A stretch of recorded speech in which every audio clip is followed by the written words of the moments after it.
Hey everyone, welcome back for another deep dive. Yeah. Today, we're going to be looking at the daily routine of a multi-million-dollar entrepreneur. Okay. We've got this YouTube video from Noah Kagan, Mm-hmm. the CEO of AppSumo, Right? and you might know him as employee number 30 at Facebook, Oh, wow. Yeah. the one who was famously fired by Mark Zuckerberg. Yeah. It's quite a story. And now he's leading this successful company. Yeah. We're getting this behind-the-scenes look at what his day-to-day actually looks like. Is it all glamorous like we think it is? Exactly. And he plays with that image in the video. Yeah. He starts off by presenting this almost satirical version of his ideal day, Right. waking up at the crack of dawn, Right. meditating with Himalayan yak tea, all this. Bold 9 yards. Like a parody almost of what we think a high-powered CEO's life must be. Yeah. But then he pulls back the curtain, Yeah. shows us what his day is actually like. Yeah. That's surprisingly relatable. I was going to say he wakes up around like 8 a.m., sometimes even 10 a.m. Right. Not exactly like the workaholic CEO burning the midnight oil. Yeah, but what's interesting is how he structures his day. Yeah.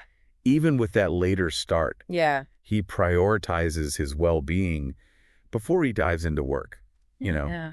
Making the bed, Yeah. checking his sleep tracker, fitting in some reading and journaling. He even squeezes in a couple push-ups. Oh, yeah. So it seems like he's really setting himself up for success, Yeah, both mentally and physically. absolutely. Right from the moment he wakes up.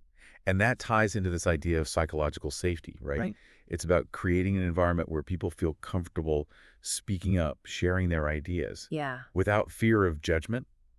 So like he's creating that for himself. Exactly. Good morning. Yeah, giving himself that space Yeah. and time to focus on his well-being before all the demands of the workday. Right. It's fascinating how much emphasis he puts on those positive habits Yeah. first thing in the morning. And we see this again when he dives into his routine. Oh, yeah. He's very detailed. Yeah. We're talking golden ratio coffee electrolytes, Wow. meticulously looking at his sleep data. It seems like he's a big believer in data-driven self-improvement, Yeah. optimizing every aspect of his well-being. Yeah. It speaks to a certain level of intentionality Yeah. and maybe even a biohacking approach, Okay. which is becoming pretty popular among entrepreneurs these days. So it's not just the activities, it's the mindset behind them as well. Yeah. Speaking of routines, do you have any morning must-dos Oh, yeah. that get you ready for the day? Definitely. I think for me, it's about having a small ritual that signals the start of the workday. Okay. Something as simple as making a cup of tea, reviewing my to-do list, Yeah. Yeah. just helps me center myself. Right. It's that mental shift. Yeah. Okay, cool. Transitioning out of personal time into work mode. So let's look at how Kagan actually tackles his workday now. Okay. He's constantly in meetings. It seems like it. Yeah. Dealing with budget issues, working on time management within the company. Yeah, and I think this highlights a really important point about leadership, right? Yeah. It's not always glamorous. Right. There are challenges and setbacks. Yeah. A lot of problem solving involved. Right. But he seems to embrace those challenges. He does. He even mentions in the video Yeah. that he loves when people challenge his ideas. Exactly. And I think that speaks to his leadership style, which is a key takeaway here. Yeah. He actively seeks out diverse opinions from his team, even if they disagree with him. He actually sees it as a sign of a healthy organization, which I think is pretty insightful. It is. He's fostering this psychologically safe environment, Right. meaning that people feel comfortable voicing their opinions Yeah. without the fear of being shut down or ridiculed or anything like that. Right. That kind of openness is essential for good decision-making. Because you're getting all those different perspectives. Exactly. It's about tapping into that collective intelligence Yeah. of the team, Yeah. which leads to better solutions, more innovative solutions, Yeah. and a stronger company culture overall. And that's something we can all apply, Totally. even if we're not running a multi-million-dollar company. Yeah. Just thinking about how we can be more open to different viewpoints in our own lives and work. Absolutely. Now, it's not all work and no play for Kagan, though. True.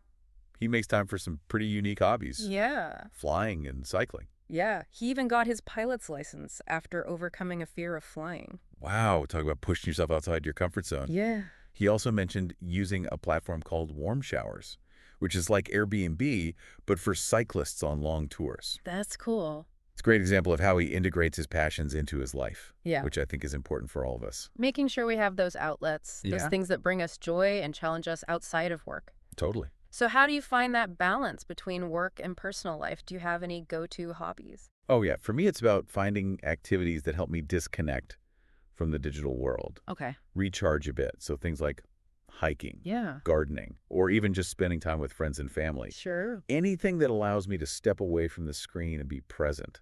You mentioned disconnecting, and Kagan talks about how flying forces him to be present and focused. Yes. Mm. And I think that's a benefit of pursuing hobbies, Yeah. Yep. especially ones that are a little challenging. Right. They force us to be in the moment and engage different parts of our brains, Right. which can be so restorative. So after a long day of meetings, flying and cycling, Yeah. how does Kagan wind down for the night? His evening routine is all about creating a sense of calm and preparing for the next day. Okay. So he makes some decaf tea, Okay. takes a bath, Mm-hmm. reads a bit. He even lays out his clothes and preps breakfast the night before, Oh, wow. which I thought was a good tip. Absolutely. Streamlining your morning. It's all about setting yourself up for success, Yeah. minimizing decision fatigue, and creating a sense of order. Right. I think his evening routine really mirrors his morning routine Yeah. in terms of prioritizing well-being, Yeah. establishing a consistent rhythm. It's like bookending your day Exactly. with those self-care rituals. And it reinforces that idea that productivity and well-being aren't mutually exclusive. Right. They can enhance each other. So we've seen how Kagan structures his day, prioritizing well-being, seeking out diverse opinions, making time for his passions. Yeah. Seems like he found a way to design a life that works for him. Exactly. And that's a really important takeaway for all of us. Yeah. It's not about copying Kagan's exact routine. Right. It's about understanding those principles behind it. Right. Figure out what works for you. Exactly. Create a routine that supports your goals. And being intentional about how you spend your time and energy, Mm-hmm. Kagan's day, Mm-hmm. is a reminder that we have more control over our lives than we realize. Right. We can choose how we structure our day, Yeah. what we prioritize, how we spend our free time. It's empowering. It is. Yeah, it really is. Okay, so as we're wrapping up this deep dive into the day of a multi-million-dollar entrepreneur, what stood out to you the most from Kagan's day? You know, I think what struck me was the intentionality behind everything he does. Yeah. Like, it's not just about going through the motions. Right. It's about making these conscious choices that support his well-being and his goals. That mindfulness Yeah. that we were talking about. Exactly. Applying it not just to the activities, Yeah. but to the overall structure of your day. It's about taking ownership of your day. Absolutely. And that brings us to our final thought-provoking question for all of you listening. Okay. Inspired by Kagan's story. Okay. If you could choose one activity outside of work to dedicate yourself to, Yeah. something that challenges and excites you, Yeah.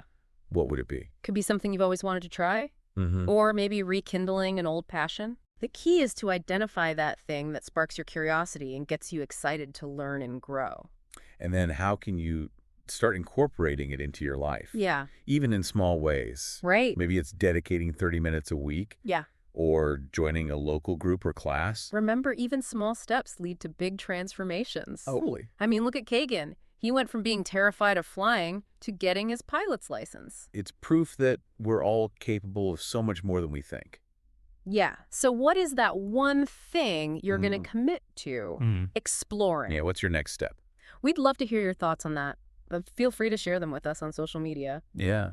And that wraps up our deep dive into the day of a multi-million-dollar entrepreneur. We've seen how someone like Noah Kagan, who's achieved incredible success, Right. still faces everyday challenges and prioritizes self-care. It's a good reminder that success isn't just about the bottom line. Yeah. It's about creating a life that aligns with your values and allows you to thrive, both personally and professionally.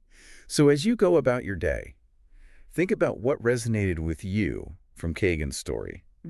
What small changes could you make to your routine to boost your productivity? Yeah. Prioritize your well-being or reignite a passion. Remember, even small steps can lead to big transformation. Absolutely. Until next time, keep diving deep Yeah. and keep exploring.